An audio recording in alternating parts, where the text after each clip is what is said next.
ஹரே கிருஷ்ணா. அனைவருக்கும் வணக்கம். எம்பெருமான் திருப்பாற்கடலை வரவழைத்து குழந்தைக்கு பாலை புகட்டிய அற்புத திருத்தலம் திருவன் புருஷோத்தமம், திருநாங்கூர்.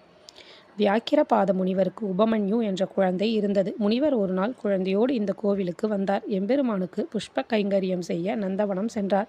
குழந்தை கோவிலில் விளையாடிக் கொண்டிருந்தது. வெகு நேரம் ஆகியும் முனிவர் வரவில்லை. அந்த குழந்தைக்கு பசி எடுத்தது. ஆகவே அது அழ ஆரம்பித்தது. குழந்தையின் அழுகுரல் முனிவருக்கு கேட்கவில்லை. ஆனால் அங்கே எழுந்தருளியிருக்கும் தாயார் புருஷோத்தம நாயகிக்கு கேட்டது. அவள் மனம் தாய்ப்பாசத்தினால் உருகியது. ஆகவே அவள் பெருமானை குழந்தையின் துயர் துடைக்க தூண்டினாள். உடனே எம்பெருமான் அந்த இடத்திலேயே திருப்பாற்கடலை வரவழைத்து குழந்தைக்கு பாலை புகட்டினார்.